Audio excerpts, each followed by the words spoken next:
give you a little reminder or a primer in social studies.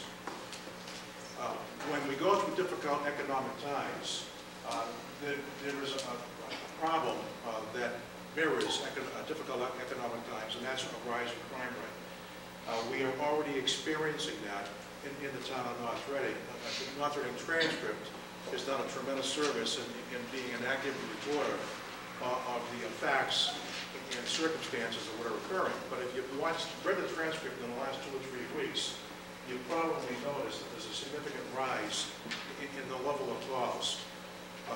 And traditionally, the calls that we see most often during these difficult times are a rise in domestic violence. We've already seen a 11% increase in domestic violence calls within this community. And coincidentally, you'll see a rise in other property crimes such as larcenies, motor vehicle breaks, home breaks, and robberies. We haven't felt the robberies yet, but you don't have to look very far to the communities around us. Reading has experienced a couple of bank robberies. Wilmington has experienced a couple of bank robberies recently. Our department went down and assisted Reading last Tuesday evening when they had 14 break-ins in one night. We've come close to that. We've had 7 or 8 break-ins in one evening recently. And you folks may have not experienced that yourselves individually, but it's coming. It's part of the difficult economic times. People have to feed themselves. They have to have some level of income, and so that happens. Coincidentally with that, we still are faced with a major drug epidemic that's facing not only this region, but specifically impacting our community. Our detectives, working with the DEA, have identified at least 25 drug dealers living and operating in our community. You can find evidence of drug use, like walking around any of our parks or street corners. We've had calls of residents turning in hypodermic needles found at bus stops. I'm not saying that it's our children using it, but somebody at those bus stops is dropping hypodermic needles. So there are signs and symptoms of that problem all over the community. And what goes along with that is an increase in petty theft and house breaks and so on and so forth. Recently, we've experienced 2 very significant domestic violence cases where some young woman had some significant injuries where they were beaten up pretty severely. And that goes with economic stress also. So we're beginning to feel that level of problem.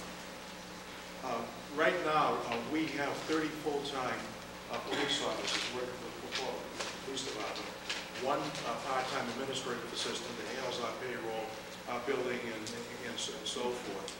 And we have 5 part-time reserve officers, about 8 crossing guards, and 2 animal patrol officers. Our staff is broken into, we have 3 detectives. Years ago we had 2, and we were able to stem the tide with 2. But about a half a dozen years ago, with the rise of the drug problem, we found it necessary to increase that staffing level. And these individuals can barely keep up with the regular crime that we're confronted with on a daily basis, as well as the added stress that is put on that division with the rising crime problem. We have 2 lieutenants, and we have 6 sergeants, and our patrol force is divided into 6 working shifts. And that is because we are a 24-hour-a-day, 7-day-a-week operation. There are 3 patrolmen per shift. They're patrolling the community most of the time. Right now, we're on an austerity program because of budgetary issues. We've actually rolled back our staffing level. We're not filling many of our overnight shifts from 1 o'clock in the morning until 7 o'clock in the morning. We're running typically 1 officer down, which presents a whole other series of problems. But we have 6 sergeants that are those shifts. And you may say, well, that seems like it's a little top-heavy. But you have to do an analysis of what a police department is. It's the most high-risk operation in any municipality, any city across the United States. Why is it high risk?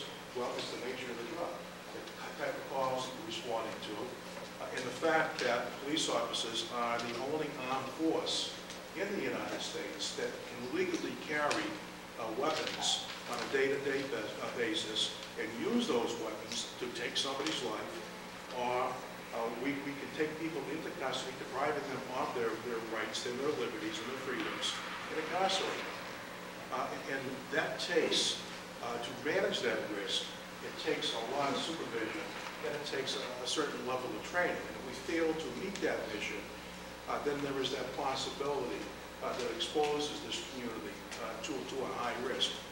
And you may say to yourself, well, is any North Reading officer involved in this shooting? Well, in fact, yes, we have. We've been involved in 2 officer shootings in the last 5 years. You don't see that in the headlines. I think the transcript covered it adequately years ago, but in fact, during 2 of our operations, we had to use firearms. 18 months ago, our department was commended highly by the state police and the district attorney's office for their capability and ability of handling that murder hostage situation that took place on Country Club Road. That goes to the fact that we have a skilled department. They're adequately supervised. They have sufficient training, and they're well equipped. But if you take any one of those factors out of that formula, and you begin to diminish our capacity to provide that level of service. Also, we provide that same level of service to our schools. We have one of the most recognized and highly recognized departments in the state for their ability to work with the schools, identify problems with the schools, and have worked with school staff on their emergency plan and how we would respond with the fire department to a crisis in our schools. Again, you take part of that formula away, that it diminishes our ability to be able to provide that level of security and service to our schools. Currently, we're working with town hall staff. We have a team together, put together of police officers and town hall employees working on security issues for town hall. You may have heard about the incident that occurred in Missouri about a month ago, where a deranged individual walked in and he shot up a meeting and killed a number of individuals. Well, that's the second or third incident that's happened around our country in the last 3 or 4 years, and it's raised a level of concern with our town hall and its employees. So we put together a team. What they're looking at is short-term and long-term goals, providing physical security and training for employees. But they're not only looking at, because of the level of experience that our officers have, they're looking at not only town hall security, but town meeting security, polling place security, and any other facility within the community, such as our relative housing. As you do an analysis of North Reading is a unique community. It's a beautiful community. I've been employed in this community for nearly 40 years. I've spent a large part of my life living here, having graduated from North Reading High School many years ago. But it is a unique community in the sense that we are an epicenter. Sociologists identify epicenters as being in a major crossroad or near the vicinity of large cities. And if you look at the location of North Reading, we are nestled in between I-95, Route 93, pretty close to 495, Route 125, Route 62, and certainly Route 28. All those have been identified by criminologists and sociologists as thoroughfares for crime. And we're right smack dab in the middle. We're 8 miles from Lawrence, we're 12 miles from Boston, we're 8 miles from Lynn. Lowell is only about 10 miles away. So we experience a lot of this traffic back and forth through our community. It also provides accessibility to some residents who are looking to purchase drugs or purchase firearms and so on. So because of that, it is a unique community. We also have 22 liquor pouring, liquor serving establishments in our community. That has a significant impact on law enforcement services, as you well can imagine. We have 11 high-density residential locations in our community. All those present specific problems. And if you go through an analysis of the town, North Reading is unique. And if we end up experiencing the necessity to cut 2 police officers, there will be a diminished level of service. There is nothing that I or you or anybody can do about that. It is a fact of life. So we've got to find some means of funding the needs of the school and other municipal agencies, and specifically funding for my department, the police department. Thank you for your time.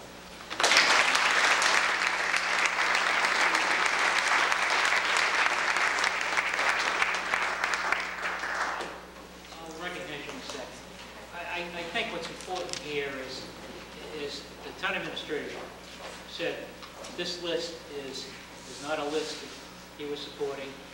It's a list that the chair has put up to permit to get some dialogue going associated with our department heads and for the board to look at and to weigh the issues that we face associated with trying to come up with some funds for the school department. And I apologize to the town department heads for the short notice, but I commend you for the fantastic job that you've done in defending each of your departments.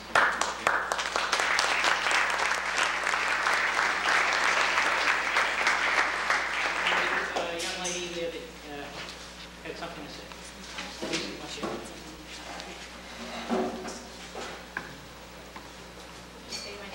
Yes, name and address.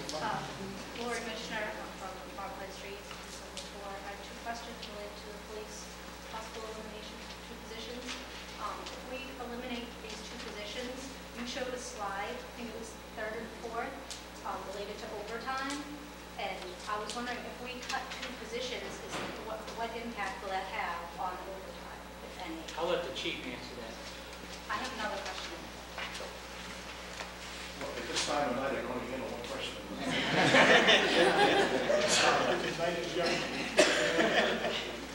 There are any number of staffing formulas that are used to staff any kind of a business or municipal agency, or in particular police departments.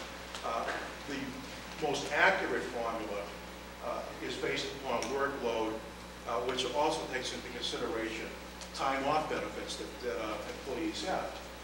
Right now, through collective bargaining agreements, the police department, and probably is mirrored through many of the departments, has a very generous fringe benefit of time off.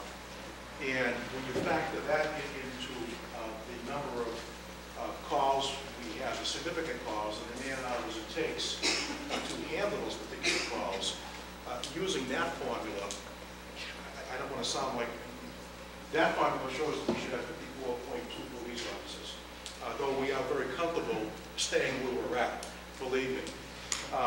But that is indicative of the level of manpower it takes to staff an agency and keep a safe level of, well, not only the employee, but to make sure that you have sufficient manpower to handle those kinds of heads-up calls that we have in the community, like any community for that matter, not just North Reading, your domestic violence calls, your house break calls, and so on and so forth. We encounter about 1,000 disturbance calls throughout the year, and those are labor intensive. We experience about 500 motor vehicles accidents per year. They're labor intensive. Let me just illustrate that by using domestic violence. Domestic violence is controlled by state law and state policy with a mandate that 2 police officers at a minimum respond to a domestic violence call. And if it's a serious call, they have to send a supervisor there. And by law, we can't leave the premises until the victim of that domestic violence says it's okay for us to leave. So that could entail 4 or 5 man-hours for a call like that. Motor vehicle accident is an average of about 3 man-hours per call. Our overtime budget approved last year was $403,000. And